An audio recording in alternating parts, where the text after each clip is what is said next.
Y bueno, lo que tenemos detrás es la foto de una exposición que estoy haciendo yo y llevando por toda Canarias, que la he hecho junto con mi hermano. La exposición se llama Ni vagas ni maleantes, por el tema de la ley de vagos y maleantes. Antes me dijeron como un par de caras nuevas que... Bueno, perdón, vuelvo a empezar. Esto está basado en la cárcel que tuvimos en Fuerteventura durante el franquismo, que se llamaba la Colonia Agrícola Penitenciaria de Tefía. Que para que vean, ahora volvemos a esta foto después al final del todo, pero para que puedan ver las fotos originales, esto es lo que es la Colonia Agrícola, que hoy en día es un albergue juvenil, un sitio donde se hace el campamento de verano. Yo fui ahí de campamento de verano de chiquillo, con 10 años y 11 años, y me ponía ahí a jugar a la pelota y a todas estas cosas, y con 20 años me enteré de la historia de que ahí era a donde no solo los homosexuales, sino también a presos políticos, o sea, cualquiera que fuera incómodo, para el régimen de Franco, pues nos encerraban ahí. Estas fotos que ven son de lo muy poquito que queda de esa época, porque para hacer esta exposición que estamos llevando por toda Canarias, estuvimos investigando, mi hermano y yo, un montón, y empezamos a descubrir investigando que faltaba información, pero que faltaba información tanto que, por ejemplo, no había fotos en el archivo insular de Fuerteventura de lo que era esto. Estos han sido sacadas de aquí, del archivo, provincial de Las Palmas, que está aquí, el centralizado. Falta tanto la información que incluso los informes del médico que lo hacía allí parece que están medio tapados, que tú dices como, aquí falta algo, aquí hay alguien que no quería que se enterase todo el mundo de lo que estaba pasando. Y esto que ven ahí es lo que hoy en día es el albergue, las oficinas. Si algún día van allí, van a ver un comedor, un salón de actos, habitaciones, baños, canchas de fútbol, o sea, muchísimas instalaciones que no son las originales. Solo ese edificio de ahí es el original de la época.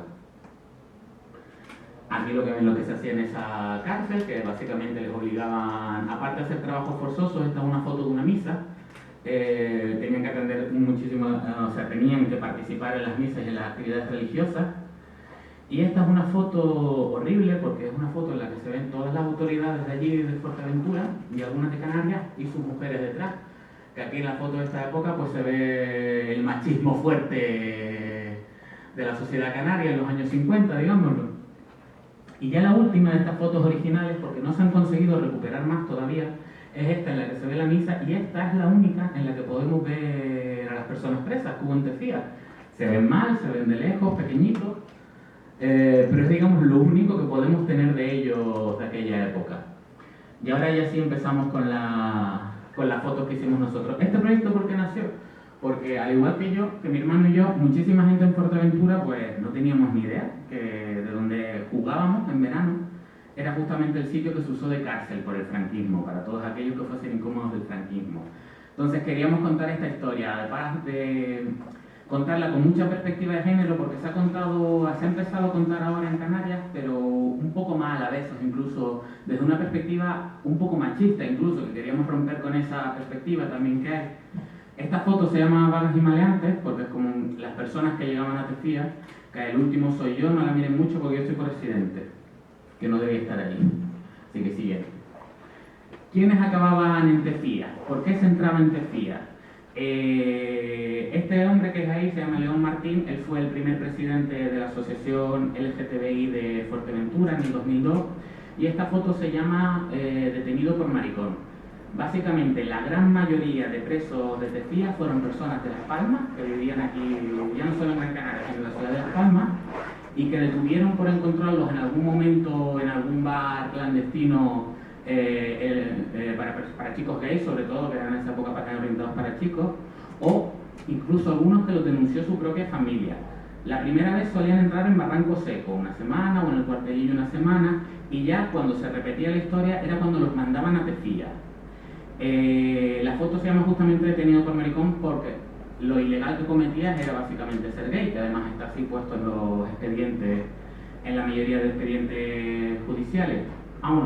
Y una cosa que me gusta contar también sobre este hombre fue el primer presidente de la Asociación LGTBI de Fuerteventura en 2002, y en 2004 él seguía recibiendo cartas con ataques homófobos a su casa, diciéndole pues básicamente maricón de mierda, o por qué te estás visibilizando. Tú piensas, 2004 no es hace tanto, que el año siguiente fue las grandes movilizaciones estas que se hicieron por el matrimonio igualitario, ni siquiera hubo tanta distancia con otro periodo de movilizaciones. ¿Qué pasaba con las chicas lesbianas? Esta foto la titulamos "Las lesbianas no existen". ¿Qué pasaba con las chicas lesbianas para el franquismo? Bueno, si el franquismo ya negaba a la mujer cualquier tipo de derecho, digámoslo así, lo que fuese una mujer teniendo deseo romántico era ya extraño, pero una mujer con deseo sexual impensable, y una mujer con deseo sexual hacia otra mujer, inconcebible, no le entraba en la cabeza. Es más, no ha habido en Canarias mujeres, por lo que se ha encontrado hasta ahora, mujeres detenidas, sentenciadas por lesbianas, aunque sí hubo 3 casos en el juzgado de Vagos y Maleantes de aquí de Las Palmas de mujeres lesbianas, pero que al final fueron absueltas. ¿Qué queríamos expresar nosotros con esta foto aquí? Que viene una chica en medio de la nada. Eso que ven es Tefía. O sea, al principio sería lo que era la fachada, lo que es el albergue, pero está rodeado básicamente de una llanura enorme donde no encuentran nada. Una pequeña anécdota: cuando llegó el director general de prisiones a buscar un sitio en Canarias donde poner la cárcel, dijo que había encontrado un lugar muy fértil, con mucha agua, con un montón de plantas, perfecto para poner una colonia agrícola, para que aprendiesen a trabajar el campo. Ustedes busquen ahí una planta. Yo vivo en Fuerteventura y apenas hay plantas, ¿sabes? Pero es que en esa zona ya es difícil encontrar incluso cultivos. Y bueno, volviendo al tema de las chicas lesbianas, nosotros queríamos también, y que lo expresamos cada vez que lo ponemos en esta exposición en otra isla, es que aunque las mujeres lesbianas no hayan entrado en la cárcel de Tefía, no significa que su situación fuera mejor por estar fuera, porque también muchas veces se ha contado eso de que pobres los que estuvieron dentro, que es verdad, pasaron procesos brutales, pero con las mujeres lesbianas hubo también un problema muy grande, que es que se invisibilizó. Se invisibilizó tanto su realidad que no se sabe lo que se les hizo. Y cuando no se sabe lo que te van a hacer, te pueden hacer de todo, que nadie nunca lo va a averiguar. Entonces, claro, cuando yo hago las charlas de este tema también me gusta, de tener en cuenta de que no sabemos cuántas violaciones correctivas pueden haber sufrido, si acabaron directamente en la cuneta. Esos son los grandes problemas que trae la invisibilización. Y claro, hay que hablar también de la realidad de las mujeres cuando hablamos de esta época, de la cárcel de Tefía, que iba del 54 al 66. La siguiente foto, que es también el mismo estilo, es el tema de los chicos trans. Igual que asimilaban a los chicos gays con las chicas trans, pues asimilaban a las chicas lesbianas con los chicos trans, no hacían ninguna diferencia, y básicamente al final los chicos trans acabaron sufriendo el mismo destino que las mujeres lesbianas, que es una invisibilización absoluta donde les podía pasar lo que fuera. Esta foto que está maldita porque sacamos como 40 fotos y salimos con una aureola en las cabezas todo el rato. No sé por qué, pero bueno, ahí está. Se llama Violetas Perseguidas. Era también un poco para hablar del vocabulario de la época. En aquella época, lo hablamos años 50, 60, 70, había muchísimas redadas policiales en muchísimos entornos. Por lo visto, no era de extrañar en ningún momento, incluso aquí en Las Palmas, también en Santa Cruz y en otras ciudades españolas. Y a los gays, porque al final, como negaban la sexualidad de las mujeres, a quienes perseguían menos a los hombres, a los gays nos llamaban violetas. Entonces, por eso estas fotos se llaman Violetas Perseguidas. Yo voy de violetas por eso. Hay incluso también un libro que habla del tema, por si alguna vez le interesa, que se llama Redada de Violetas. Y cuentan muchas personas que se visibilizaron en esa época, porque por ejemplo con el inicio del turismo aquí en Las Palmas, que claro, que los turistas, como traían dinero, ellos sí podían ir a bares de entornos en Santa Catalina o algo así, a bares donde hubiera ambiente. Sin embargo, los locales no podíamos ir, y algunos incluso cuentan como cuando se sentaban con los turistas y pasaba un policía, cogía y les señalaba con el dedo y les decía: ven aquí, ¿qué haces tú ahí sentado si tú eres canario? Tú no puedes estar en ese local de ambiente. Al final lo que tenemos era que el que tenía dinero sí se podía saltar a la torera, la prohibición, y nosotros los canarios no podíamos hacerlo. Y ahí viene la siguiente foto, que se llama Pobre y Preso. Todos, absolutamente todos los... Bueno, hay una sola excepción de un hombre que era economista. Todo el resto de casos de vagos y maleantes son de personas pobres. Incluso hay testimonios, no sé si saben, del expresidente de Canarias, Jerónimo Saavedra, que él es gay, que él incluso dice que él conoció a gente de la época franquista que era homosexual, pero como venían de familia bien o tenían altos cargos políticos, gente con dinero, a ellos no los tocaban. Sin embargo, a todas las personas que, no ni siquiera que fuesen homosexuales, porque el problema era ya ser amanerado, o sea, tener pluma era en realidad el gran estigma. O sea, romper la heteronormatividad, digámoslo así. Pues todas las personas pobres acabaron básicamente en el cuartelillo en algún momento u otro, si se decidían visibilizar. ¿Qué pasaba con ellos muchas veces? Que o venían de entornos con un nivel educativo muy bajo y no conocían, por ejemplo, que tenían derecho a abogado de oficio, o venían de entornos muy pobres en el que no podían ni siquiera pagar cualquier tipo de asistencia, que la mayoría al final acabó teniendo juicios en los que no tuvo defensa. Hubo o sea, cuando ay, que no me sale la palabra. Manifestación, no, cuando alguien cuenta algo.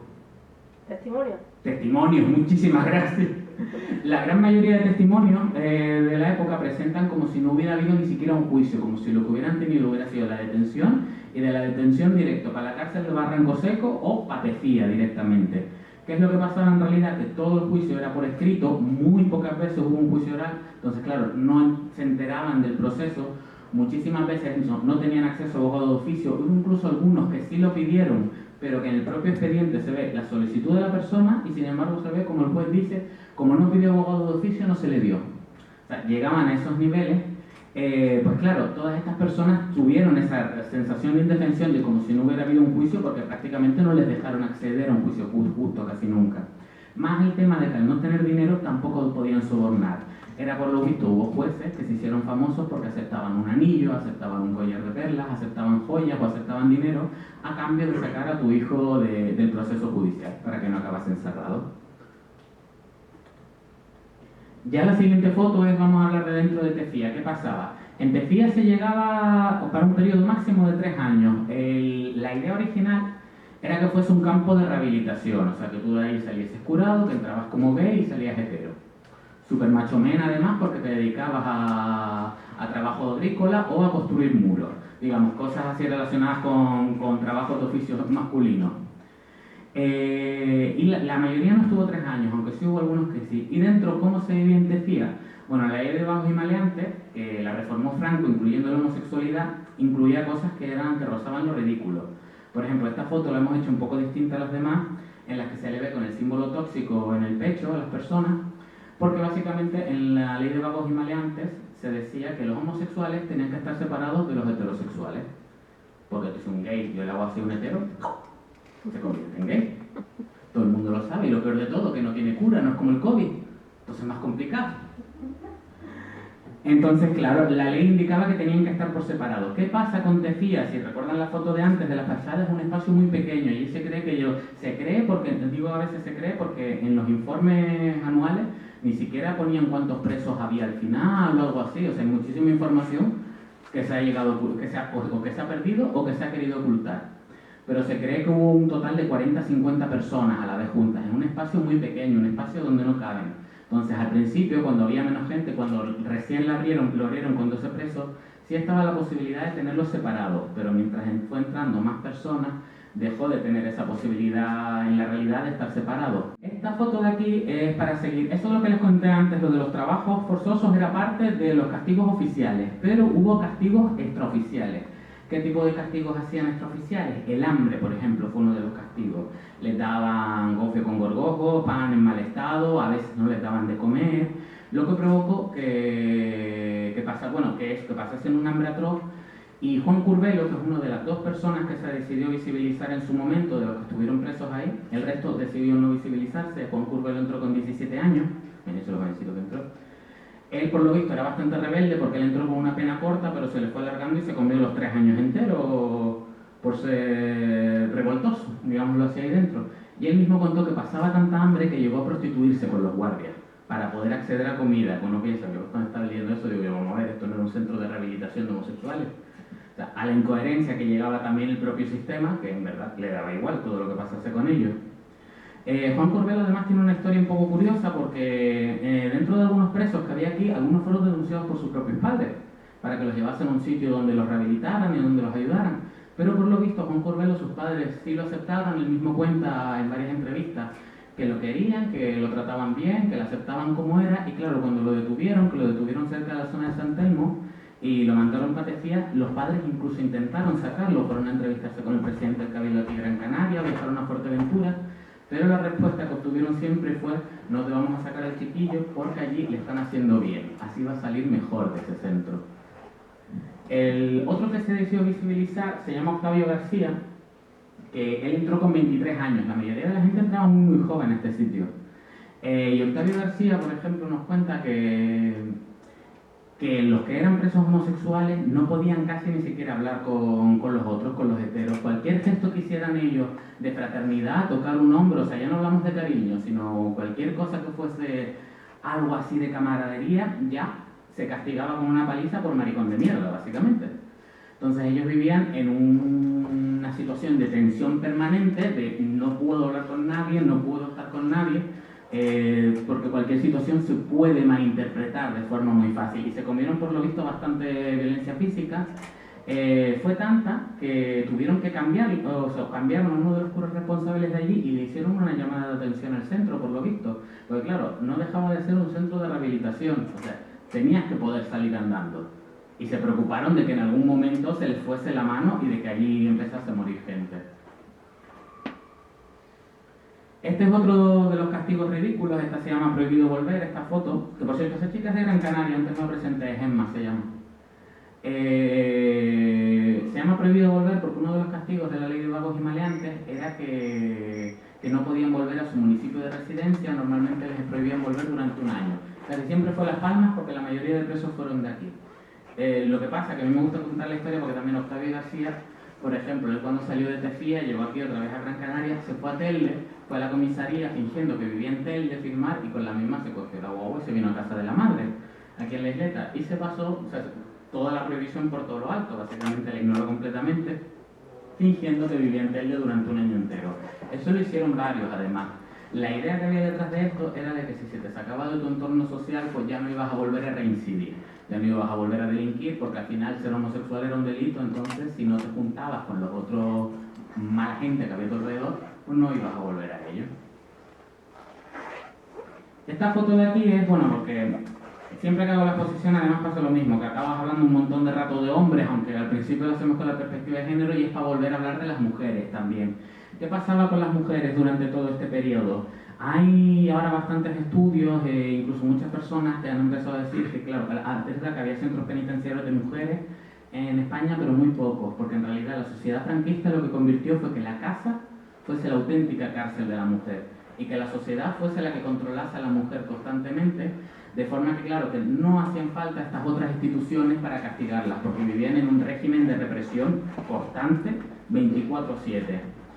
Hay una frase de Pilar Primo de Rivera, esta mujer que llegaba a la sección femenina, que dice: el deseo de toda mujer, por mucho que quiera disimular, no es otro que encontrar un hombre al que someterse. Y básicamente, hasta el final del franquismo, la sección femenina era esa la idea que inculcaba y era esa la idea con la que educaba a muchísimas mujeres. Eso provocó que justamente ellas tuvieron, o sea, las mujeres tuviesen una gran dificultad para crear redes, para poder visibilizarse, para poder, digamos, actuar, porque claro, al tenerlas más separadas, al tenerlas encarceladas cada una en casa, estaban muchísimo más controladas que nosotros, los hombres, al final.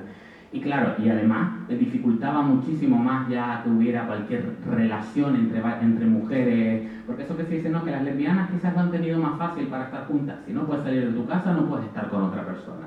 O sea, esas cosas también tenemos que reconocerlas muchas veces. Y ya esta foto, ya voy terminando en breve, es como yo cuento todas estas cosas todas horribles todo el rato, digo, pues quería acabar con dos fotos que fuesen un poquito, digamos, más positivas, la exposición, porque si no yo soy el primero que se raja la pena. Y la llamamos peligrosa social, y con esta foto queríamos hablar de la transición que hubo de la ley de vagos y maleantes al cambio de la ley de peligrosidad social.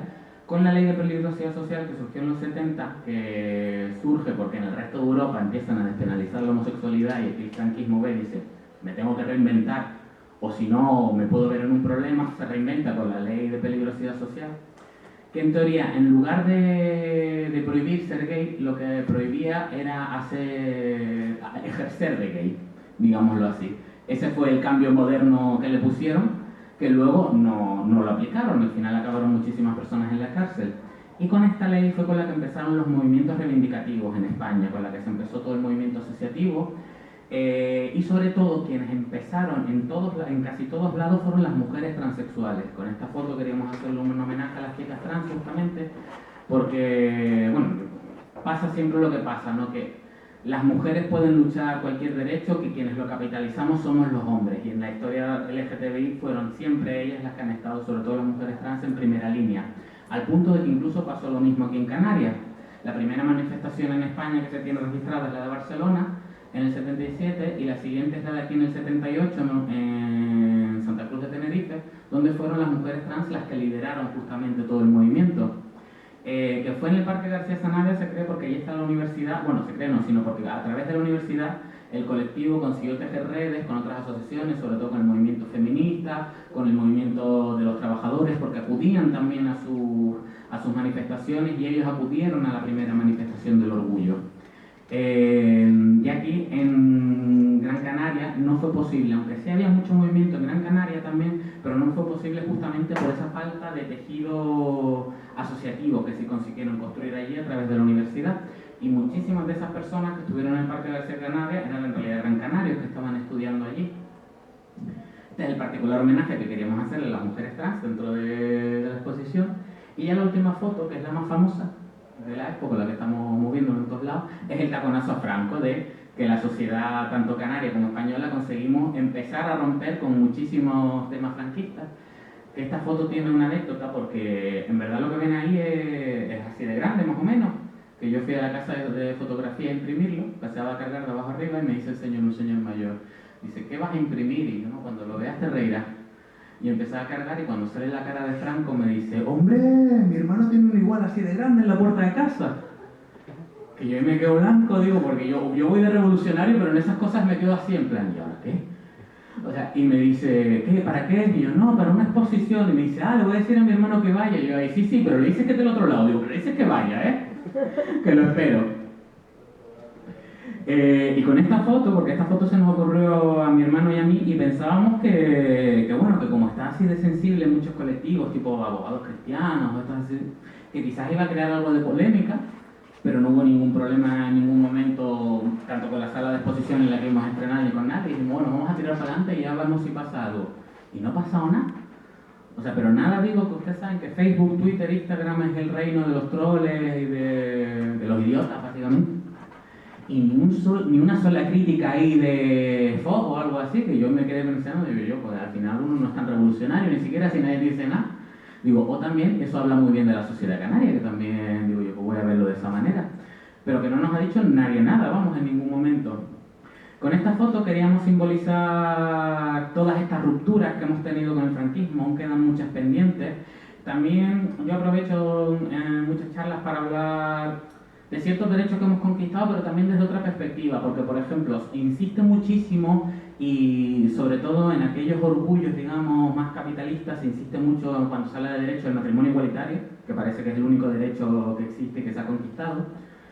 Y, por ejemplo, yo cuando estaba haciendo esto, estaba investigando, y muchísimos recortes de prensa de aquella época, de cuando se aprobó el matrimonio igualitario, las asociaciones insistían también en el tema muchísimo de la adopción de los niños, que fue el primer país que aprobó la adopción igualitaria. Pero lo que me gustó mucho al ver era que no se defendía, o sea, por las asociaciones más combativas, no lo defendían como un derecho nuestro, de las personas LGTBI, sino que lo defendieron como un derecho de los niños, y de que la homofobia y la transfobia no puede ser en ningún momento obstáculo para que un niño, una niña o un niño tuviese una crianza sana, una crianza segura.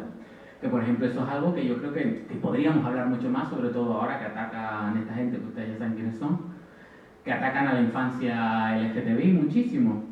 Y además siguen pasando cosas. No sé si conocen el tema de los libros secuestrados en Castellón el año pasado.